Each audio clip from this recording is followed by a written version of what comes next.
दोस्तों, जीवन में अक्सर हम अपनी असफलताओं के लिए किस्मत को दोष देते हैं। हम सोचते हैं कि हमारे पास पर्याप्त संसाधन नहीं है, हमारी मेहनत बेकार जा रही है और बाकी लोग हमसे बेहतर हैं। लेकिन क्या कभी हमने यह सोचा है कि हमारी असली समस्या हमारी सोच और हमारे कर्म हैं? आज मैं आपको एक ऐसी प्रेरणादायक कहानी सुनाने जा रहा हूं जो न सिर्फ आपकी सोच को बदल देगी, बल्कि आपको यह भी सिखाएगी कि किस्मत के भरोसे बैठने से कुछ नहीं होता। हमारी किस्मत तभी बदलती है जब हम अपने कर्मों में विश्वास रखते हैं। तो चलिए जानते हैं कि कैसे मेहनत और सही दिशा में किए गए कर्म जीवन को बदल सकते हैं। ध्यान से सुनिए, क्योंकि ये कहानी आपकी जिंदगी बदलने की ताकत रखती है। बहुत समय पहले की बात है। एक नगर में महात्मा बुद्ध ठहरे हुए थे। तभी वहां पर एक किसान आया और वह महात्मा बुद्ध से कहता है, हे बुद्ध, मेरी किस्मत बहुत खराब है। मैं जो भी काम करता हूं वो सब बिगड़ जाता है। मुझे मेरी मेहनत का कोई फल नहीं मिल पाता। मैं एक किसान हूं, मैं खेती करता हूं, लेकिन मेरी फसल कभी अच्छी नहीं हो पाती और इसी वजह से मैं बहुत परेशान रहता हूं। पता नहीं क्यों मेरे साथ ही ऐसा क्यों होता है। इसके उपाय के लिए मैंने कई साधु संतों से बात की, कई ज्ञानियों से उनकी राय ली। उन्होंने जो कुछ भी कहा मैंने वह सब कुछ किया। मैंने सभी तरह के अनुष्ठान, पूजा पाठ और यहां तक कि हर प्रकार के कार्य करके देख लिए, लेकिन फिर भी मुझे इसका कोई लाभ ही नहीं मिल रहा। और वहीं पर मेरे अन्य गांव वाले, उन सब की फसल बहुत अच्छी होती है, जबकि वह अपने खेतों में उतनी मेहनत भी नहीं करते, लेकिन फिर भी उनकी फसलें हमेशा ही बहुत अच्छी होती हैं। मैंने सुना है कि आप सभी की समस्या का समाधान करते हैं, इसीलिए मैं आज आपके पास आया हूं। क्या आप मेरी समस्या का समाधान कर सकते हैं? हे तथागत, क्या आप मेरी किस्मत बदल सकते हैं? उस किसान की वह सारी बातें सुनकर महात्मा बुद्ध मुस्कुराने लगे और उस किसान से कहते हैं, भंते, तुम्हारी किस्मत तो पहले से ही बहुत अच्छी है, सब कुछ तो तुम्हारे पास ही है, फिर भला तुम ऐसा क्यों कहते हो कि तुम्हारी किस्मत अच्छी नहीं है? इस पर वह किसान महात्मा बुद्ध के इस प्रश्न का जवाब देते हुए कहता है, हे तथागत, मेरे पास क्या है? मेरी किस्मत इतनी खराब है कि जिस भी काम में मैं हाथ लगाता हूं वह सारे कार्य बिगड़ जाते हैं। मैं चाहकर भी अपने खेतों में अच्छी फसल नहीं उगा पाता, जबकि वहीं पर मेरे गांव के अन्य लोग अच्छी फसलें उगा लेते हैं और वे लोग मेरी जितनी मेहनत तक नहीं करते।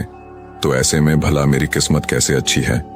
इस पर महात्मा बुद्ध मुस्कुराते हुए उस किसान से कहते हैं, भंते, तुम्हारे पास एक स्वस्थ शरीर है, तुम्हारे सभी अंग अच्छी तरह से काम करते हैं, तुम्हारा मस्तिष्क भी अच्छी तरह से काम करता है और तुम्हारे पास अच्छी खासी जमीन भी है। भला तुम्हारे पास किस चीज की कमी है? अगर ऐसे देखा जाए तो तुम्हारी किस्मत तो बहुत अच्छी है। इस पर वो किसान महात्मा बुद्ध से कहता है, हे तथागत, मेरी समस्या यह नहीं है। मेरी समस्या तो यह है कि जिन भी कार्यों में मैं हाथ डालता हूं वह कार्य बिगड़ क्यों जाते हैं। रही बात जमीन, अच्छा शरीर, अच्छा मस्तिष्क और अच्छे अंगों की, तो वह तो सभी के पास है। मेरे सभी गांव वालों के पास भी है और उनके पास अच्छी जमीन भी है और तो और उनके पास अच्छी फसल भी है। इसी कारण वे लोग हमेशा सुखी रहते हैं, लेकिन मेरे खेतों में तो अच्छी फसल हो ही नहीं पाती। हर वर्ष मुझे एक भारी नुकसान झेलना पड़ता है। क्या आप मुझे कोई इसका उपाय बता सकते हैं? क्या ऐसा कोई मंत्र, क्या ऐसा कोई तरीका है जिससे मेरी किस्मत एक बार फिर से चमक जाए? इस पर महात्मा बुद्ध उस किसान से कहते हैं, ठीक है, यदि तुम कोई उपाय चाहते हो या कोई मंत्र चाहते हो तो वह मैं तुम्हें अवश्य ही दूंगा, लेकिन उससे पहले मुझे यह बताओ, क्या तुम्हें पता है तुम्हारे खेत में खजाना है? ये सुन वह किसान थोड़ा आश्चर्यचकित हुआ और वह महात्मा बुद्ध से तुरंत ही बोल पड़ा, हे बुद्ध, आप ये क्या कह रहे हैं? मेरे खेत में खजाना है और यह मुझे पता तक नहीं। बताइए, वह खजाना कहाँ है? मैं अभी उसे जाकर निकाल लूंगा। बताइए बुद्ध, वो खजाना कहाँ है? इस पर महात्मा बुद्ध उस किसान से कहते हैं, भंते, वह खजाना तुम्हें ऐसे नहीं मिलने वाला। उसके लिए तुम्हें मेरा कार्य करना होगा। मैं तुम्हें जैसा जैसा कहूंगा तुम्हें वैसा ही करना होगा, तब जाके तुम्हें वह खजाना अवश्य मिल पाएगा। उस किसान ने महात्मा बुद्ध की सारी बातें सुनी और उसके बाद वह किसान महात्मा बुद्ध से कहता है, हे तथागत, बताइए मुझे क्या करना होगा? आप जैसा कहेंगे मैं वैसा करने के लिए तैयार हूं, लेकिन मुझे बता दीजिए कि आखिर वह खजाना मेरे खेत में कहां पर है। इस पर महात्मा बुद्ध उस किसान से कहते हैं, भंते, अपने खेतों में जाओ और अपने खेतों की खुदाई करके एक मिट्टी टोकरी भरकर मेरे पास लाओ। वह किसान तुरंत ही महात्मा बुद्ध की बात मान लेता है। वह भागा भागा अपने खेतों में जाता है और जल्दी जल्दी एक टोकरी मिट्टी भरकर वह वापस महात्मा बुद्ध के पास पहुंचता है। उस मिट्टी को देखने के बाद महात्मा बुद्ध उस किसान से कहते हैं, ठीक है, अब मेरी बात ध्यान से सुनो। अब से 1 महीने बाद अपने खेत की खुदाई करना, और जब तुम पूरा खेत खोद दोगे तो उसमें से एक टोकरी मिट्टी फिर से मेरे पास लेकर आना। महात्मा बुद्ध के मुख से यह बात सुनकर वह किसान कुछ देर के लिए सोच में पड़ गया। वह यह सोचने लगा, जब खजाना मेरे खेतों में गड़ा हुआ है तो महात्मा बुद्ध मुझे सीधे सीधे बता क्यों नहीं देते कि वह कहां पर है। उसने कुछ देर सोच विचार करने के बाद महात्मा बुद्ध से आखिरकार यह बात पूछ ही ली। वह किसान महात्मा बुद्ध से कहता है, हे तथागत, यदि वह खजाना मेरे खेतों में है तो आप मुझे बता क्यों नहीं देते कि वह कहां पर है। मैं उसे अभी जाकर निकाल लेता हूं। भला मुझे 1 माह का इंतजार क्यों करना है? आखिर इसकी क्या जरूरत है? इस पर महात्मा बुद्ध बड़े शांत स्वर से उस किसान से कहते हैं, भंते, हर कार्य का एक समय होता है और वह कार्य यदि उचित समय पर किया जाए तो वह हमें उचित और शुभ फल देता है। तुम चाहते हो तो मैं तुम्हें खजाना बता देता हूं कि वह खजाना तुम्हारे खेतों में कहां गड़ा हुआ है। लेकिन एक पल के लिए यह भी सोच लो, अगर तुम अभी उस खजाने को पाने की कोशिश करोगे तो हो सकता है कि तुम्हारे हाथ तो कुछ भी ना आए। सोच लो, तुम अभी उस खजाने को पाना चाहते हो या 1 महीने के बाद। महात्मा बुद्ध के मुख से यह सारी बातें सुनकर वह किसान कुछ देर के लिए सोच विचार में पड़ गया और फिर वह महात्मा बुद्ध से कहता है, हे तथागत, आप जैसा कहेंगे मैं वैसा ही करूंगा। इतना कहकर वह महात्मा बुद्ध को प्रणाम करके वापस घर लौट जाता है। वह जैसे तैसे अपने मन को मार तो लेता है, अपनी इच्छाओं को दबा तो लेता है, किंतु अब भी उसका मन बहुत बेचैन था। वह उस खजाने को जल्द से जल्द पाना चाहता था। रात में उसे खजाने के सपने आया करते थे। वह दिन भर केवल खजाने के बारे में ही सोचता रहता था। जब भी वह खेत जाता तो एक किनारे पर बैठता और उस खजाने के बारे में सोचने लग जाता। दिन भर हर समय उसके मन में केवल खजाना पाने के विचार ही चलते रहते। वह यह सोचता रहता कि जब मुझे खजाना मिल जाएगा तो मैं तो इस नगर का सबसे अमीर आदमी बन जाऊंगा। मेरे पास सारे ऐशो आराम होंगे और मैं अपना जीवन आनंदमय बिताऊंगा। मुझे किसी चीज की कोई कमी नहीं होगी। देखते ही देखते ऐसे ही करीब 1 माह बीत गए और वह अपने खेतों में गया और उसने अपने खेतों में से एक टोकरी मिट्टी खोदी। उस टोकरी में भरकर वह महात्मा बुद्ध के पास पहुंचा और महात्मा बुद्ध से कहता है, हे तथागत, यह लीजिए एक टोकरी मिट्टी जो मैंने अपने खेत से लाई है। अब बताइए वह खजाना कहां पर है? इस पर महात्मा बुद्ध उस किसान से कहते हैं, क्या तुमने अपना सारा खेत खोद दिया? इस पर वो किसान महात्मा बुद्ध से कहता है, नहीं तथागत, आपने कहा था केवल एक टोकरी मिट्टी ही आपको चाहिए, इसलिए मैंने केवल एक टोकरी मिट्टी ही निकाली। भला उसके लिए मुझे पूरा खेत जोतने की क्या जरूरत है? बस आप मुझे यह बता दीजिए कि वह खजाना मेरे खेतों में कहां पर गड़ा हुआ है। मैं जाकर वहीं पर खोदूंगा और वह खजाना निकाल लूंगा। इस पर महात्मा बुद्ध उस किसान से कहते हैं, भंते, वह खजाना पूरा खेत जोतने से ही मिलेगा। यदि तुम अपना खेत नहीं जोतोगे तो वह खजाना कभी नहीं बाहर आने वाला। अब सोच लो तुम्हें क्या करना है। इस पर वह किसान एक बार फिर कुछ देर के लिए सोच विचार में पड़ जाता है और वह यह तय करता है कि वह जाकर अपने खेत को जोतेगा। इसलिए वह महात्मा बुद्ध को प्रणाम करके वापस घर लौट जाता है और अगले ही दिन वह अपना सारा खेत जोतकर एक बार फिर से एक टोकरी मिट्टी भरकर महात्मा बुद्ध के समक्ष पहुंच जाता है।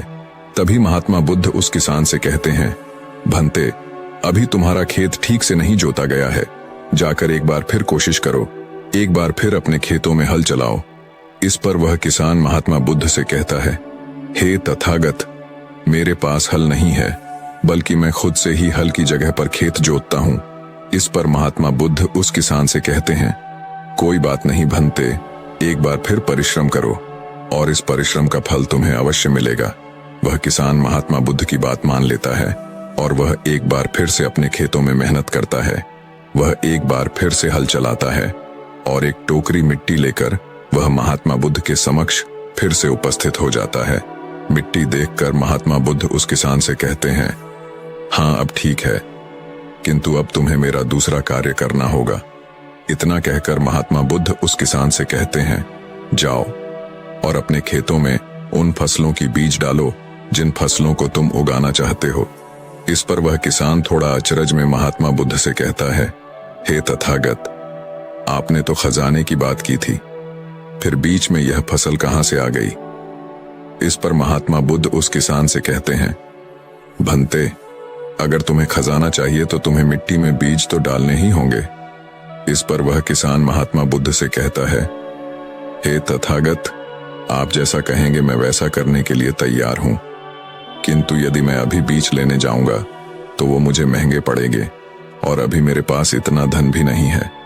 यदि मैं कुछ समय बाद उसे लेने जाऊंगा तब वह मुझे सस्ते मिल सकते हैं। इस पर महात्मा बुद्ध उस किसान से कहते हैं, भंते, मैंने तुम्हें कहा था यदि हम किसी कार्य को सही समय पर करते हैं तो हमें उचित लाभ मिलता है, किंतु अगर वही कार्य उस समय पर नहीं होता तो उसका फल हमें नहीं मिल पाता। इसीलिए आज ही जाओ और अपने खेतों में बीज डालो। वह किसान महात्मा बुद्ध की बात मान लेता है।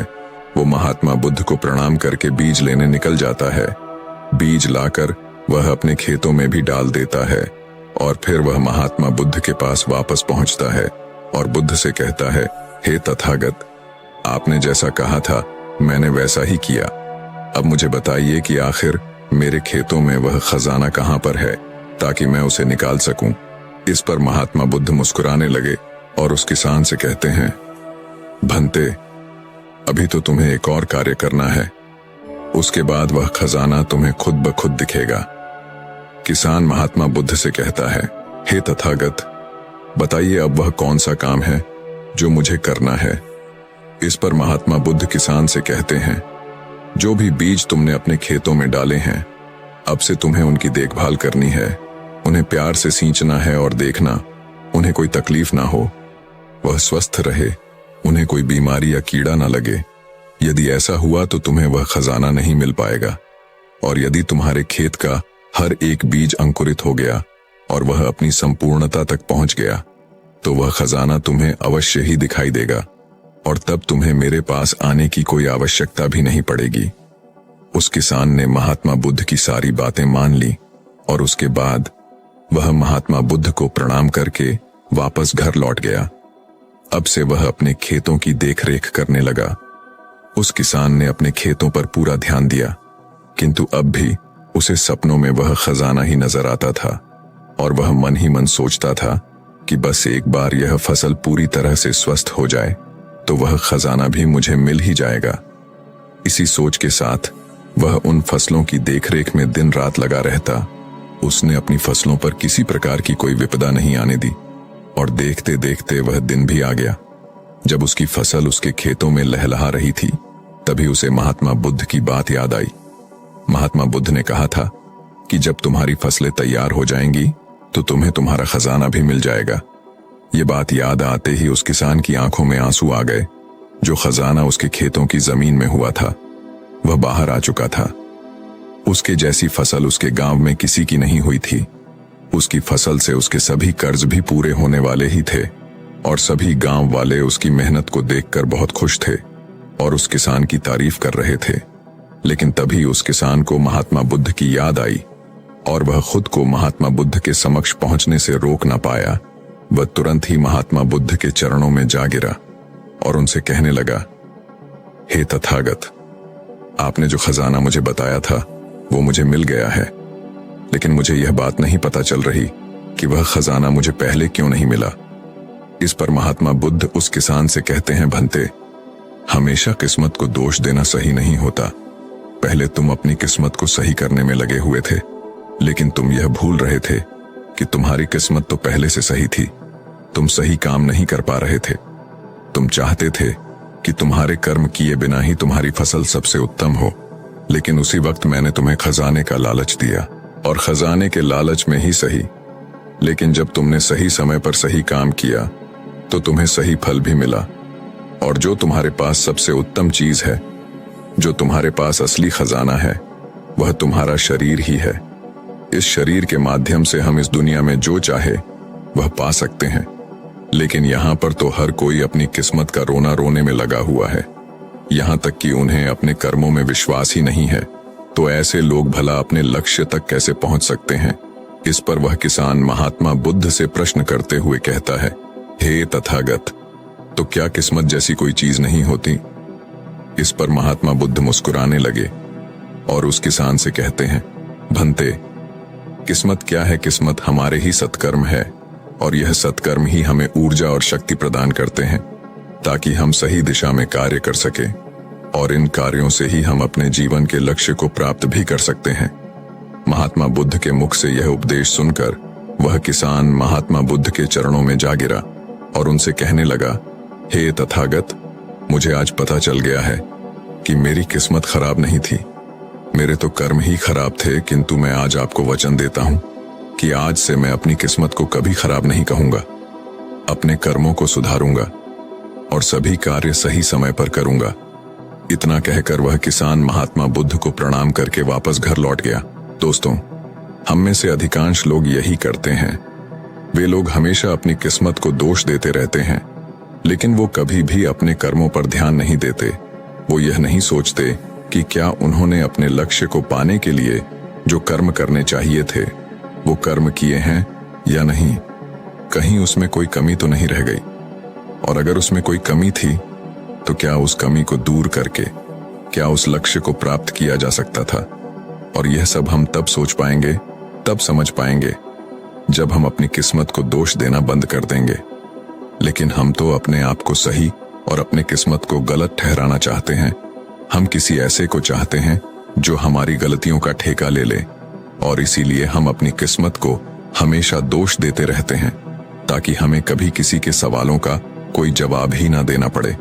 और इस तरह से हम उस समस्या से भी निकल जाते हैं, और हम कभी पीछे पलटकर यह नहीं देखते कि क्या हमने उस लक्ष्य को पाने के लिए हर मुमकिन कोशिश की थी या नहीं।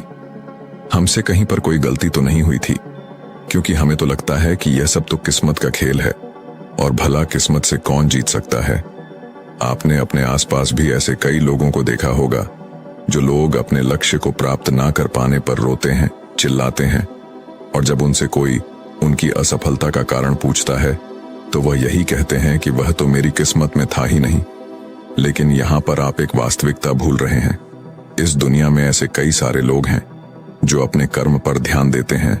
वह अपने कर्म को कभी नहीं छोड़ते, भले ही वह अपने लक्ष्य को पहुंच पाने में असफल हो जाए, लेकिन फिर भी वह अपने कर्म पर विश्वास रखते हैं। और जो लोग अपने कर्म पर विश्वास रखते हैं, वह लोग कभी यह नहीं कहते कि उनकी तो किस्मत ही खराब थी, बल्कि वह दोबारा फिर से एक बार पूरी शक्ति से उस लक्ष्य को पाने की कोशिश करते हैं। और यह कोशिश वह तब तक करते रहते हैं जब तक कि उन्हें उनका लक्ष्य मिल नहीं जाता।